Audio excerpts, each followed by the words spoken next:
Closers, it's Jodie Cordell here, and I am sitting next to the lovely Sarah Friar, who is the CEO and Chief Neighbor. Is that right? That's right. Of From Nextdoor. Nextdoor. Excellent. Yeah. Thank you so much for joining us today, Sarah. We're so grateful to have you here with us today. It's my pleasure. It's been so fun talking so far. So fun, right? So we're going to go ahead and get started. I want to ask you a little bit about Nextdoor. So tell me a little bit about why you're here representing Nextdoor at the Inman Connect New York conference this week. Absolutely. So hopefully everyone listening knows Nextdoor. Nextdoor is all about local, all about the community.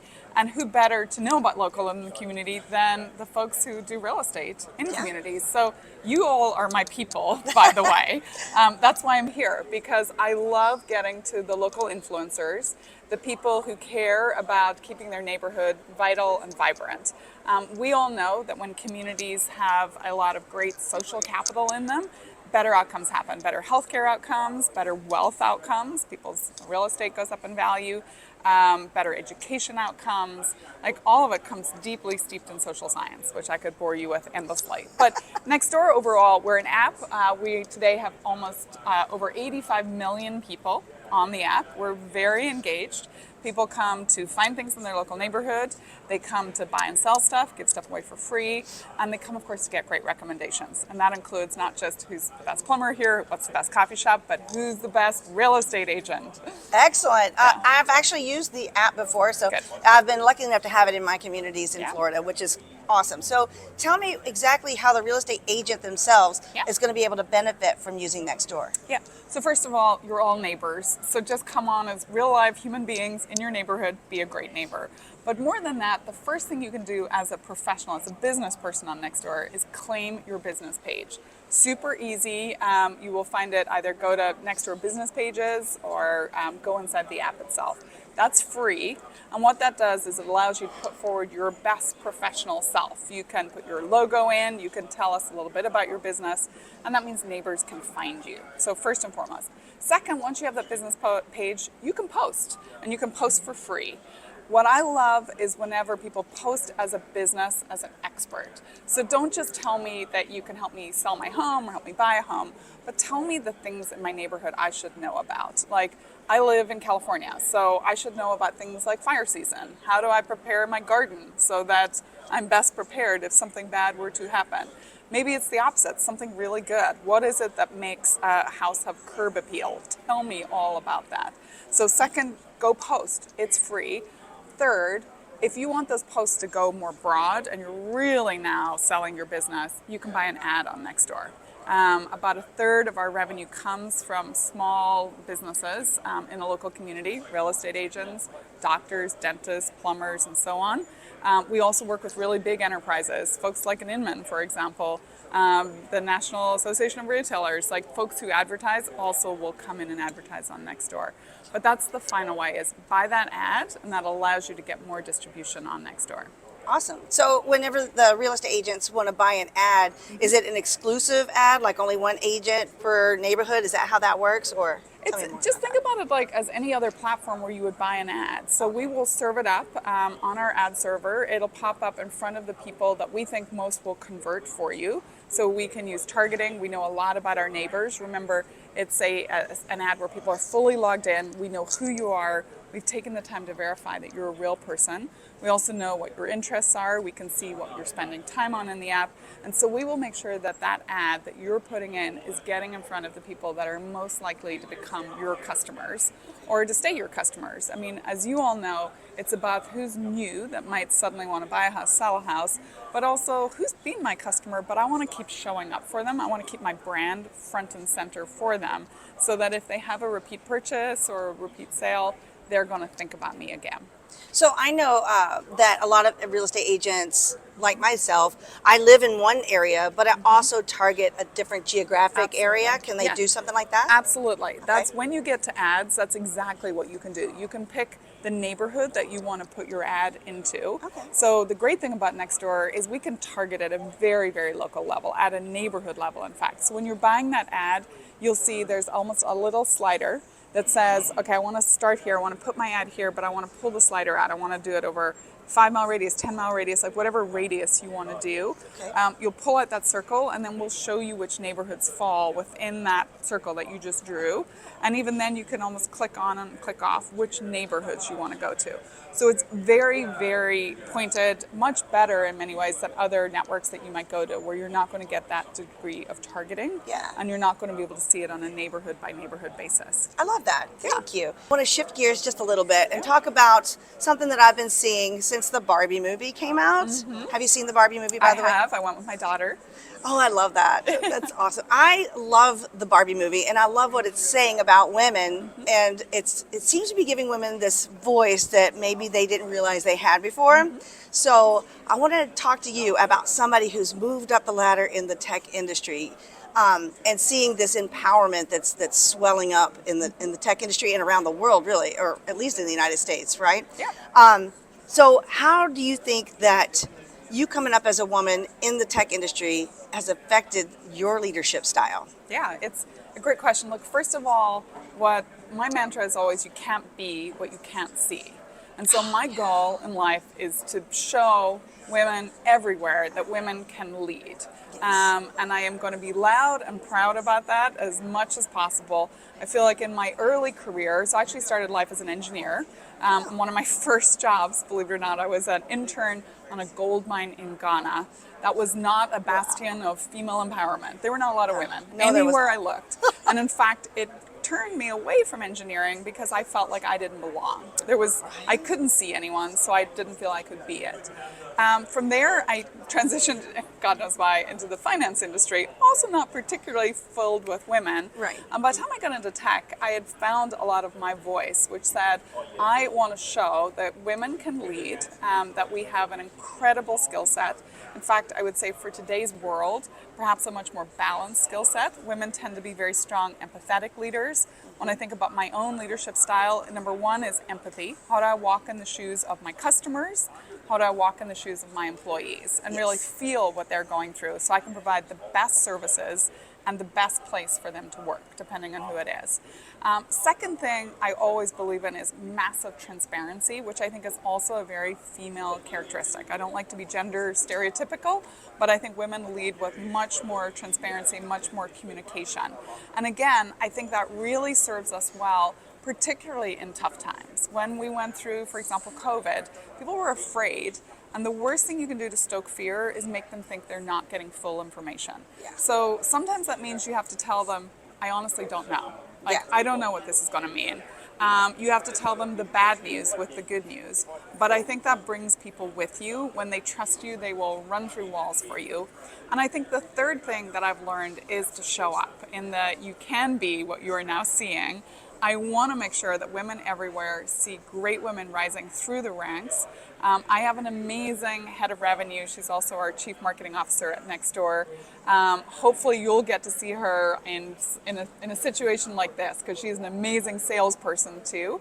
But the more I can do to promote women coming up through organizations or just show up in situations like this to prove to everyone out there that we're ready to have 50% of the population take on 50% of all the work and 50% of all the outcomes. Oh, I love that. That's excellently put. I love the way you put that. So you mentioned finding your voice as you're coming up. Can you kind of talk to women that might be looking up at you and explain maybe what some of the things were that you used to find your voice? What helped you find your voice? Yeah, I think, look, first and foremost, it was recognizing, when I'm in a meeting, one of the anecdotes I remember most is I had just started work in a bank. Again, not a super female-friendly environment. I worked in the tech group. And I was almost first day on the job, and I show up, and we had a Monday morning meeting. And I walk into this big room with a big, long table, when we all used to come to the office. Yeah, and I sat back on a bench, because I was new. I was like the lowest of the low on this, in this whole situation. And the next person who walked into the room was the head of the whole group. And he took one look at me, and he's like, "Why are you sitting there?" And I was like, super taken aback. I was like, well, I'm new, and I assumed everyone had seats at this table. And he was like, lesson one, Sarah, take a seat at the table. Take a seat at the And table. I think about that every time I walk into a room now, and I notice that women do it all the time. They sit in the seats around the room. They don't take that place at the head of the table. So number one is take a seat at the table. Second thing I learned was speak early. You don't have to speak often, but if you wait the whole way through a meeting and only speak at the end, you better be at that point, literally coming out with rocket science. Because people are like, well, you didn't speak the whole period. This better be good. Sometimes speaking early just doesn't mean that what you've said in that moment is, particularly amazing, but it takes away the feeling of fear that I think a lot of people have about pressure. suddenly hearing. Yeah. So just speak a little bit early. A final thing I would say, if you want to be heard, but you still don't feel like your voice is coming out, find a great ally in that room and talk to them beforehand. Oh, yeah, Explain you have something you want to share in particular, and if you're not able to kind of crack the nut of getting your own voice out, ask them to call on you. Say, hey, at some point in this meeting, I want you to turn to me and say, hey, I know Sarah has done a lot of thinking on this, or she has some great ideas. So that way you are not going to escape that meeting without putting your point of view forward. So take a seat at the table, speak early, and if you cannot get yourself over the finish line, get someone who's going to call you out and keep you accountable, but in the best possible way. Oh, I love that. I actually just heard somebody yesterday in the Networking for Women conference talking about how women have a natural tendency to step back and let other people take the lead. Yes. And that's part of our empathetic nature, right? Yeah. But I feel like that's probably something that has held us back more so than anything else. And we're just letting people take control. But one of the things I've seen here is a whole lot of theme around women stepping up and Absolutely. taking control It's of on the room. Right. It's like taking control of their own destiny. And I Absolutely. absolutely love that. So on that note, there's some younger agents here and there's some younger, like, entrepreneurially minded women here. What would you say to them as like the best piece of advice that you could give them going out into the world from here? So some of the best piece of advice that I've been given in my career, number one was to kind of don't be afraid to go ask that person to mentor you, to coach you, to find that ally. So again, early in my career, I wanted to meet this woman who was the vice chairman of the bank that I was working for. She was literally oh my God, if I could even have 2 minutes with her. So I discovered the best way to get to her was through her EA, her executive assistant. First of all roads lead through usually someone else on the team. I talked to that person, I explained what I was trying to do. I kind of was trying to straddle that line between being really, really enthusiastic to do it, but also not being a complete pain in the ass. But I was Right. on the edge. So, wherever you think that comfort zone is, tip over a little bit and push hard. One day I got a call that said, hey, this woman, Suzanne, is going to be taking a cab from Lower Manhattan up to Midtown. If you can make it to that cab in the next 5 minutes, she's yours. She will be a captive audience for about 20 minutes. If there's traffic, you might get half an hour.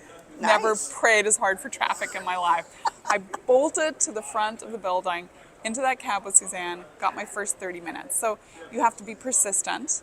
You have to be super flexible and realize it's not going to be some perfect meeting. Like, I'm in the back of a New York yellow cab. And then the third thing was to then not arrive in that meeting and do what I call the mentor me moment, like, mentor me now. Like, you have to show up with, like, I have this thing I'm trying to do. Here's why it's important. What would be your best advice right now? So come proactive with something that's really meaningful to you, not just broadly speaking, like, teach me how to be a woman in business, like, not helpful. Not helpful. And then follow up. And what I mean by follow up is don't just send a good thank you note, like, like your mama or whatever taught you to do.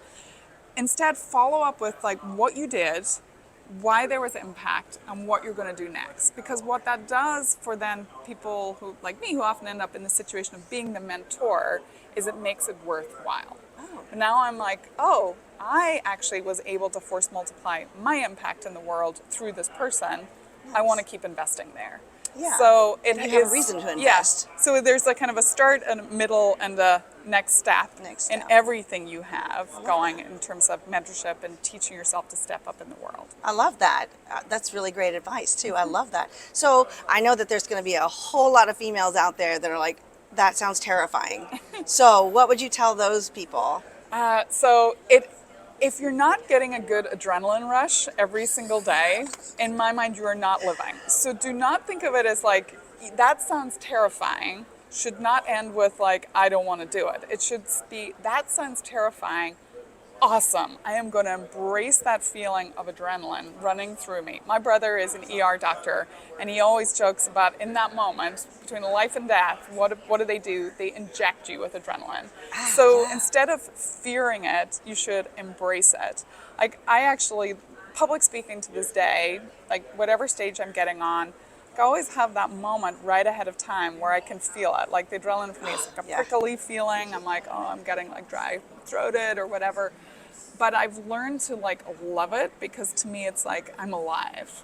How fun that I get to go do this. Yeah. And you know what? The world is relatively forgiving. Like everyone's human. I think that's Just probably the don't biggest overthink it. takeaway, right? Because I mean, we are so afraid of failing in front of other people, but you never learn anything unless you do. You got to fall on your face every once in a while just so you can get up and be better. Yeah, and frankly, that moment of failure is often the moment where, in showing your vulnerability, you gain your most strength. Isn't that true? It's so amazing how many people I've ended up bonding with in my career, actually more out of like moments of like complete doom and not out of like the best of times. It's like your relationships get forged in the fire.